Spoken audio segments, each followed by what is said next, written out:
पारस पत्थर एक ऐसा पत्थर है जो लोहे को भी सोना बना देता है। माना जाता है कि एक ऐसा पत्थर है जिसके प्रयोग से कई राजाओं ने लोहे को भी सोने में बदल दिया था।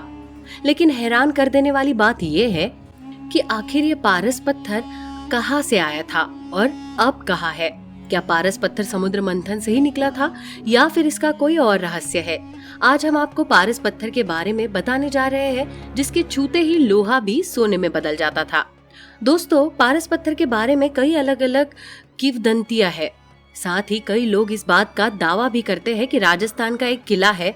इस किले के पास एक मंदिर स्थापित है जहां पर एक झील बनी हुई है। माना जाता है कि आज भी इस मंदिर के पास बनी झील के अंदर वो पारस पत्थर मौजूद है। लोगों का ये भी मानना है कि राजस्थान के किले के राजा के पास ही वो पारस पत्थर मौजूद था। वो अक्सर लोगों से कर के रूप में पैसे नहीं बल्कि पुराना लोहा लेते थे और इस लोहे को पारस पत्थर की मदद से सोने में बदल देते थे। राजा के पास बहुत सा खजाना होने के कारण एक दिन उनके किले पर आक्रमण हुआ। बताया जाता है कि पारस पत्थर को बचाने के लिए राजा ने उसे अपने पुरोहित को दे दिया था। पुरोहित ने राजा द्वारा दिए गए पारस पत्थर को एक साधारण पत्थर समझकर झील में फेंक दिया था। जब राजा को इस बात का पता चला तो उन्होंने पारस पत्थर की खोज में हाथियों पर लोहे की जंजीर लटकाकर इस तालाब में उतारा। काफी देर तक पारस पत्थर की तलाश की गई। इसके बाद जब हाथ इस तालाब से बाहर आए तो कुछ ऐसा हुआ जिसे देख सभी के होश उड़ गए।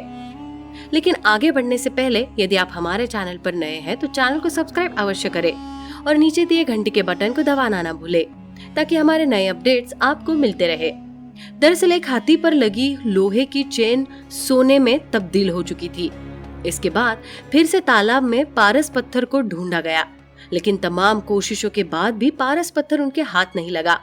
माना जाता है कि आज भी ये पत्थर इस झील में मौजूद है जिसको ढूंढने आज भी कई लोग यहाँ आते हैं। साथ ही ये भी माना जाता है कि इस किले के आसपास से आज भी सोना मिलता है, इसलिए ये भी कहा जाता है कि इस किले की मिट्टी सोना उगलती है। पारस पत्थर के बारे में एक किंवदंती ये भी है कि कहा जाता है कि पारस पत्थर मध्य प्रदेश के रायसेन के किले में आज भी मौजूद है। जो भी इस किले के अंदर पारस पत्थर की तलाश में जाता है तो उसका मानसिक संतुलन बिगड़ जाता है। आखिर ऐसा क्यों होता है, यह आज भी एक रहस्य बना हुआ है। वही कहते हैं कि पारस पत्थर भगवान विष्णु के पास था, जिसे एक राजा ने तपस्या करके भगवान विष्णु से प्राप्त किया था। दोस्तों, पारस पत्थर का वर्णन केवल हिंदू मान्यताओं में ही नहीं बल्कि अन्य धर्मों में भी पारस पत्थर के होने के सबूत मिलते हैं। लेकिन क्या वाकई में पारस पत्थर था जिसकी मदद से राजाओं ने लोहे को भी सोने में बदल दिया था? फिर लोहे को सोने में बदलने की कोई रासायनिक तकनीक थी? पारस पत्थर आज भी एक रहस्य बना हुआ है। क्या आपने पारस पत्थर के बारे में कभी सुना है?